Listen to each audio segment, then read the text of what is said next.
This is the Power Break Podcast number 095, titled The Toughest Words to Say. Hi, I'm Bob Brubaker, along with JT, as we hope you'll stay tuned as we seek to give you a little power in this break to help you succeed in the race of life. This is the Power Break Podcast, with a focus on the spiritual, the mental, and the physical aspects, all to help you succeed in the race of life. For show notes from today's podcast, go to bobbrubaker.com and follow the link for the Power Break Podcast. What's going on with you, dude? Well, I was going to ask you. I heard that you are become a training fool. I am back on the bike and trying to get as many miles as I can in during the week, so I'm excited, man. That's great. Yeah. I missed it a lot, and you don't realize you missed it until you go out. Yeah. I guess you're kind of like Pat Dolman, our friend Pat that used to ride with us. He turned his attention to just working out in the gym. Yep. And then the gyms are closed, and so he needs some activity. So he's back on the bike, and we were glad to see him at our group ride last Saturday. So. Yeah. And I bet you he'll tell you, man, he didn't realize how much he missed it until he got back in the saddle. Yeah, we could tell by the look on his face. Anyway. Yeah. All right, JT, let's thank everybody for taking time to pass the word along about the Power Break Podcast by social media, by word of mouth. However you do it, we appreciate it. And we also appreciate you giving us a rating and a review wherever you download the podcast. Yes, we certainly do appreciate it, because I am personally blown away with some of the numbers during the whole coronavirus thing. I mean, obviously people probably have a little more time on their hands. Yeah, they say, well, we need something. Let's see, what's this Power Break Podcast? Yeah, but I hope it's just an encouraging word for you guys. That's really the point of this whole thing. That's why we do it every single week, is to...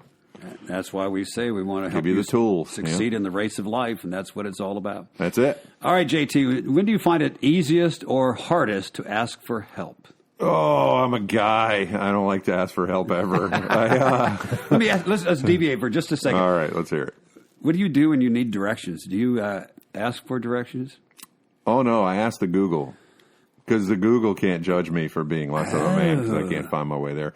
No, it's funny. Amy has always said, she's like, you are a stubborn mule, but you will always get to a point where you're like, all right, I just got to ask for help because this isn't working. Mm-hmm. So I am definitely a guy, and we are way more guilty than that, or than women are when it comes to asking for help, because of our pride. Pride. How about you, man? When do you find it hard to ask people? Well, I'm with you. I have had a very hard time about it, because not only that, but both my parents came from families that never asked for help. Yeah. And so when you grow with that, it just kind of sticks with you. And I find it, the more I grow in the scriptures, though, the more that as I've been in ministry, the more that I've found that it pays off to tell people you don't know, and maybe you could help me.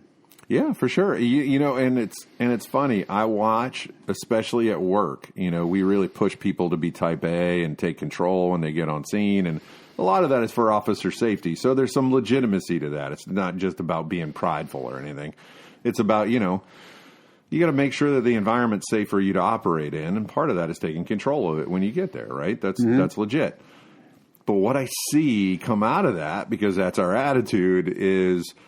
the leaders don't surround themselves with people that have the knowledge, because the people that have the knowledge to them are a threat. So they don't surround themselves, right? Mm-hmm. So really they surround themselves with people that are just going to say yes to them all the time, because that's not a threat. But the end result is they don't ask for anything. They just make the decisions on their own, man. And I think we always end up in a bad spot, right? I mean, I look at David's example over and over again. David surrounded himself with smart people, and he always relied on God for everything. Yeah. Everything. He took the little things, the big things to God. Yeah. I just think it would be appropriate to drop in this little rabbit chase here and talk about my experience when I was in the country of Brazil, and I was preaching at various churches, and the appointment I had was... the next appointment I had was 15 hours away. 15 hours 15-hour drive away. Oh, now, gosh, as we were going, the missionary that was there to do the translation and all, I said, do you have directions to where we're supposed to meet at this pastor's house and have dinner with him before we go to the service? I said, do you have directions to his house? He goes, no. he said, my mama taught me that if I could ask enough questions, I could get to Rome. Now, he was of the Italian descent, even though he was Brazilian. Interesting. Now, what we did was we got to this place called Joinville, 15 hours away, and we got there. The first thing he did, we were going to stop at a stoplight. He said, roll down the window and let me talk to this person. So he's driving, and we're stopped, he asked the question if they knew where this one place was. And the person just said no. And so we got to the next stoplight, and there was another person next to him, okay? He asked that person, and the person said, I'm going to that same subdivision. Perfect. Just follow me. So we followed that guy, and we got in the subdivision, and he asked us what was the address. He goes, well, that's right there. And so... And there you were. You were in Rome, buddy. That's pretty awesome. I said, well, that guy was a person who did not fear asking questions. Yeah. And that's. I've been thinking a lot, obviously, about the coronavirus, and I would say, and what it means, and what we're supposed to learn from it, and what this whole thing, what God's doing in this whole process, right? And I can't help but be impressed that Satan basically has made person to person the enemy. Really. It's an impressive attack. We need to be smart enough to realize that's what it is. Yeah. And not become scared of each other. So now, and the reason why and how I'm going to tie that all in is we already are too prideful and don't really look to other people enough to where we wouldn't ask for directions. Now we don't even want to be within 6 feet of anybody because we're afraid we're going to get something, right? Yeah. What a brilliant attack. For Satan, we can't let it be a win. Yeah, that's right. Yeah, we just can't. Well, anyway, the point we're making in all this that none of us like to ask for help. We avoid it like a plague.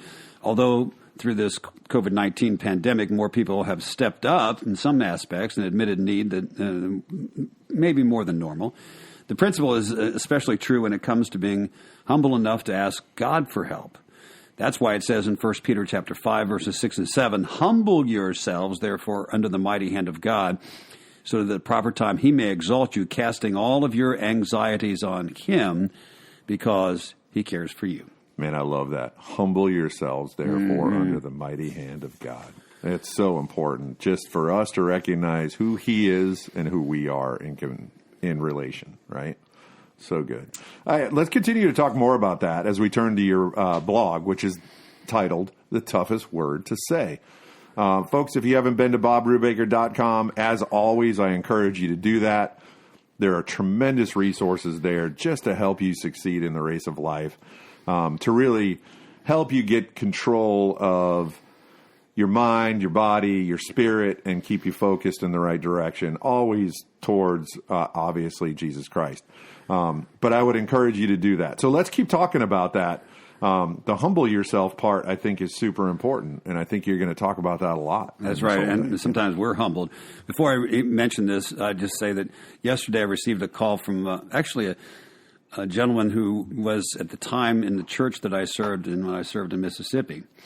And he's, of course, grown, and he was a teenager when I was there. Wow. And he helped me out with my then broadcast, and he did a lot of things. And anyway, he was really growing in the Lord, and so now he has a family, and he's since taken on a position in the oil industry. Okay.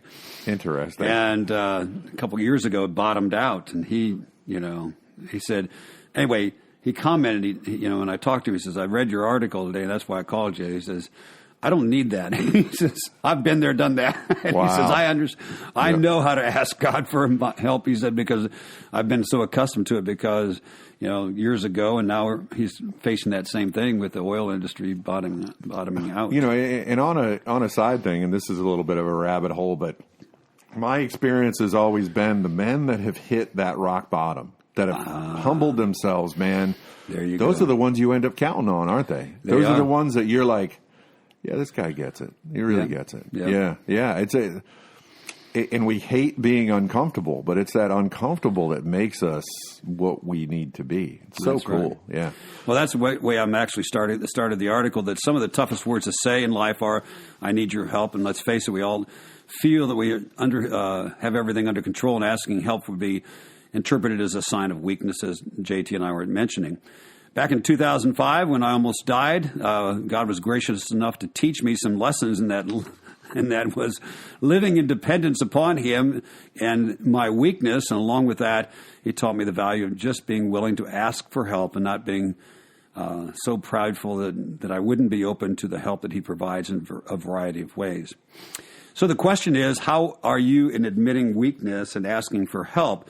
None of us are very good at it. When we begin life in dependence on our parents and then move from dependent to independent as we grow up, unfortunately, the same holds true with God. When we are at our best, spiritually speaking, we are seeking Him in every turn to draw life, breath, and direction, etc. And we get caught up in life, however, we turn from being dependent to independent, and rather than ask for help, we try to make it through on our own. The Bible, though, points out that a resistance to asking for help is falling into the trap of pride. And it says pride goes before The fall. Yeah. Yep.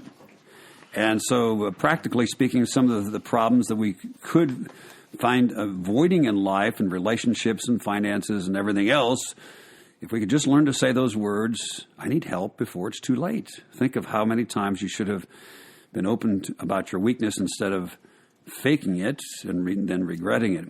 It's better just to be honest with others, and especially with God. We have a hard time saying, I need your help. Yeah, I always get reminded of that story. I think you're the one who told me about the lady who was stuck in a flood and she's on the roof of her her house, right? That goes on like a lot of different versions here. Yeah. But either way, man, all these people show up. Hey, I'm here to rescue you. No, I'm going to wait for Jesus. Yeah. No, it's okay to take help from each other, because that is Jesus. Yeah. We just always forget that part. He provides help in a lot of different ways. Well, one of the scriptures, I'll just mention this, and I'll just encourage everybody else to just find the article on my website, bobbrubaker.com. Psalm 81 is a favorite portion of mine. In verses 10 through 16, it reads like this: I am the Lord your God who brought you out of the land of Egypt. Just open your mouth wide, and I will fill it. But my people did not listen to my voice. Israel would not submit to me, so I gave them over to their stubborn hearts to follow their own counsels. Oh, that my people would listen to me, that Israel would walk in my ways. I soon would subdue their enemies and turn my hand against the foes.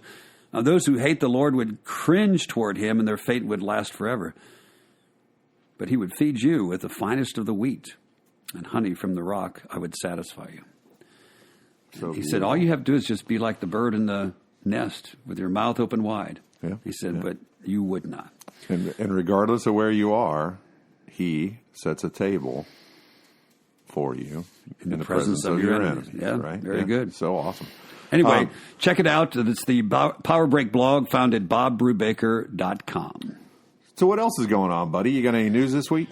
Well, I just wanted to say that while we're on that subject of prayer, check out the book that I have on my website called God's Power Line of Prayer, where I go through the work of the entire Godhead, Father, Son, and Holy Spirit, when we are praying, and how that we participate with them, the Father, Son, and Holy Spirit, as we participate with God in His sovereign will for the world. Wow. What a great way to look at prayer. And so I call it God's power line, that we actually step in, connect with that when we pray. So check it out. It's called God's Power Line of Prayer. It's at bobbrubaker.com. Click on the resources, scroll down to the books, and then scroll through the books. You'll find it. God's Power Line of Prayer at bobbrubaker.com. While you're there, check out the sermon links to the sermons I preach here at Christ Community Presbyterian Church in Clearwater, and I'm going through the Book of Lamentations. I didn't think there would be a lot of interest in the Book of Lamentations, but I was checking the download file from Sermon Audio, where the sermons, the audio sermons, audio portion of the sermon is held, and I could not believe the numbers. And I was one of them. For the Book of Lamentations. Yep. Yeah, it's really powerful stuff. I mean, really, really powerful stuff. And it's just not one of those books where you focus on, because, nobody wants to be in the area where they, consider it to be like, oh, it's kind of a downer and stuff. But it's not, man. It is such an encouraging book. It's actually teaching us to be totally honest with God about our situation, and in turn, find God comforts us and takes our complaining to faith. Because is that not where we are? I mean, it's where we are right now. When you read, at the very beginning, when it's basically a description of the current state of affairs, man, it hits us like perfectly. Yeah. Well, check it out. It's at BobBrubaker.com. The sermon links for the sermons I preach here at Christ Community Presbyterian Church. All right, so here we go. It's time for What About This? That's the time on the podcast for questions and answers. If you have a question for me or Bob, feel free to submit the question itself by email to jt@bobbrubaker.com. And we'll get to answering that on an upcoming Power Break podcast. And keep the questions coming, man. I got one from Keith last week. A couple of weeks before that, I got one from from Amy's brother, Scott. Man, keep them coming, man. All right. We're more than happy to answer all of them. So question number 1, from a spiritual aspect, what keeps us from asking for help? And I think we already talked about it a lot. It's called pride, and we're under the impression that to ask for help is to admit weakness, when in reality, admitting our help is to God admitting our help to God, admitting our need for help to God is actually a strength. As we said in 1 Peter chapter 5, verses 6 and 7, humble yourselves, therefore, under the mighty hand of God, so that at the proper time he may exalt you, casting all of your anxieties on him, because he cares for you.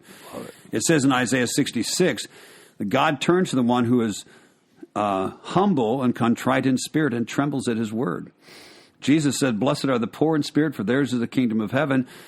And therefore he says in 1 Corinthians chapter 10, verse 12, let everyone who thinks that he stands take heed lest he fall. Maybe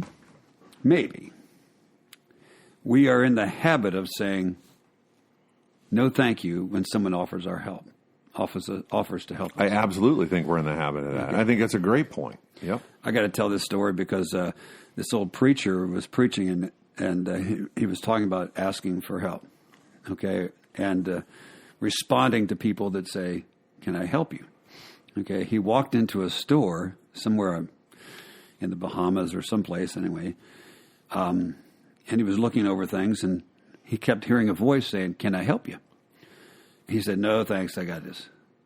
And then about 5 seconds later, can I help you? No, thank you, I'm good, thank you. Can I help you? Okay. Yeah. Finally, he was getting so annoyed that he turned around and realized they had a bird. That was actually, that's really funny. Can I help you? That's really funny. But he said it was amazing because his immediate response, no matter who said it, can I help you? Yes. Was pride. No thanks. Yep. Automatically. Yep. And so you stop and think about how God looks at us as we are going through life, and basically his word is actually coming to us over and over again. Can I help you? No thanks. No thanks. No thanks. So bad.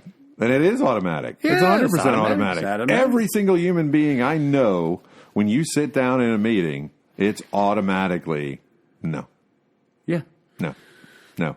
Yeah, I started to actually call myself out on that. If somebody what I'd ended up noticing pattern-wise was whenever I went to my boss and asked him for something, the automatic answer was no, like the first 5 times.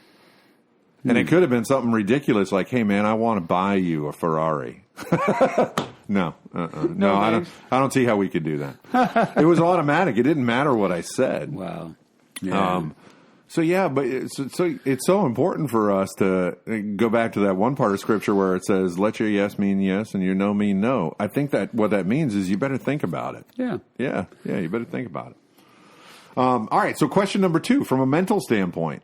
How does this show up in life, and what can we do about it? That's the big thing. Is how do we fix it? 2 illustrations we both that I blew it, and talked about them before. But one was the asking directions. Of course, we don't have to ask directions anymore.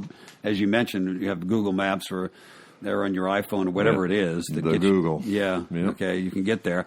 Or sometimes what comes out of our mouths, exactly what we just said. I'm just looking, or I don't need help, or whatever.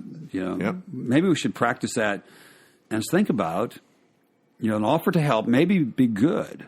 Yeah. Okay. It sometimes shows up when we're having a problem or go through a time of sorrow.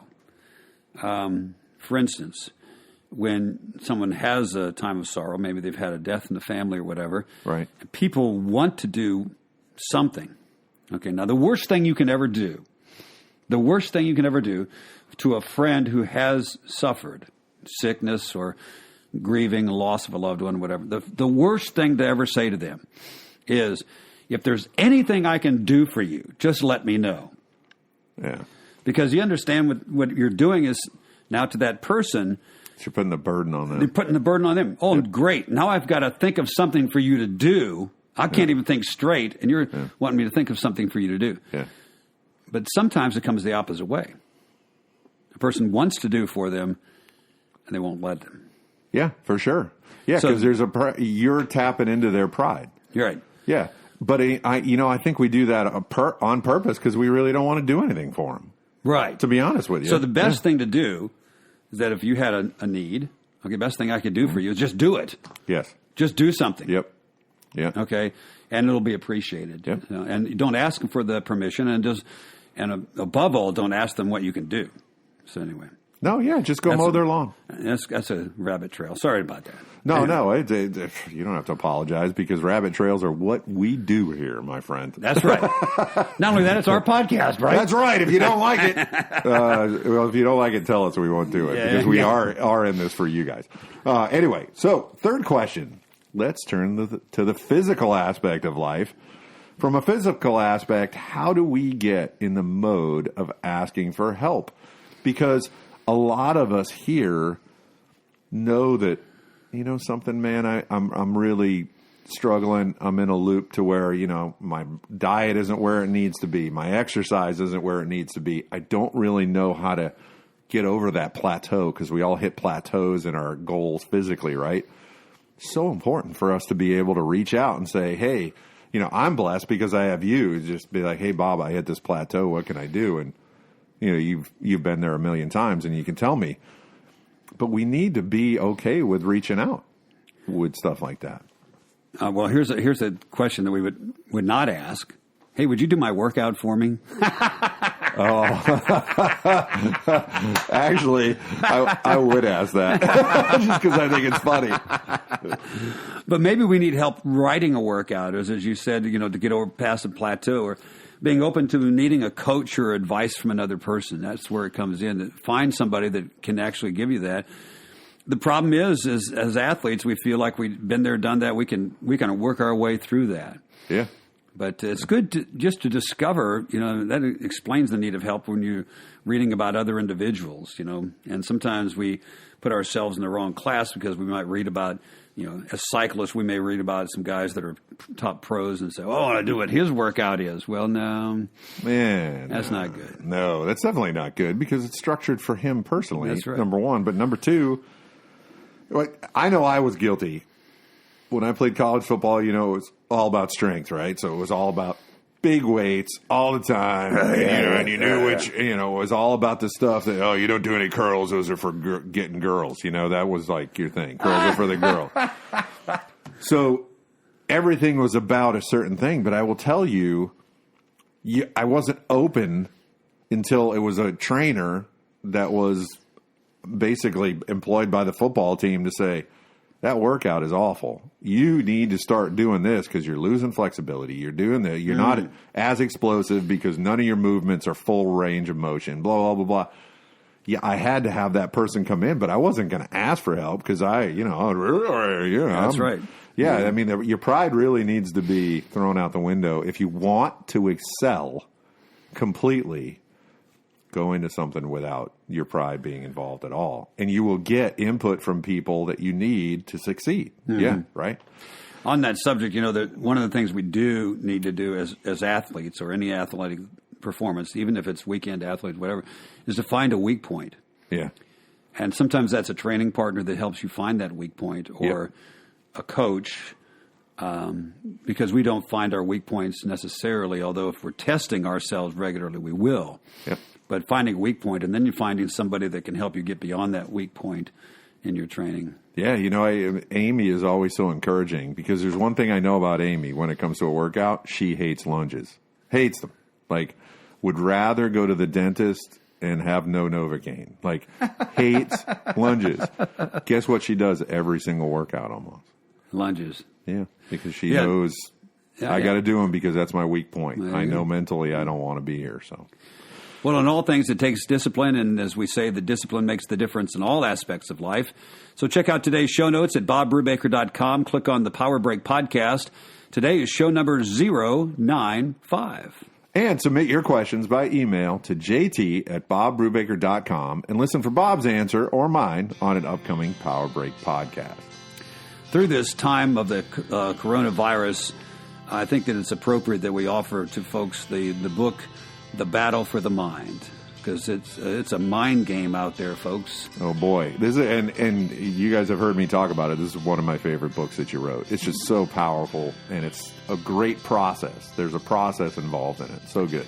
Well, check it out. It's at bobbrubaker.com. Click on the books, actually the resources, then click on the books and scroll through. You'll find it. The Battle for the Mind, and it's actually helping you to look at things in a different way, according to what God's Word has to say. It gives you great encouragement and also kind of gets you some good direction. The Battle for the Mind at bobbrubaker.com. Well, thank you for joining us for the Power Break podcast. Please subscribe and leave a review wherever you've downloaded the podcast, and check out show notes, news, Bob's weekly blog, and other cool things at bobbrubaker.com. And listen next time for the Power Break podcast.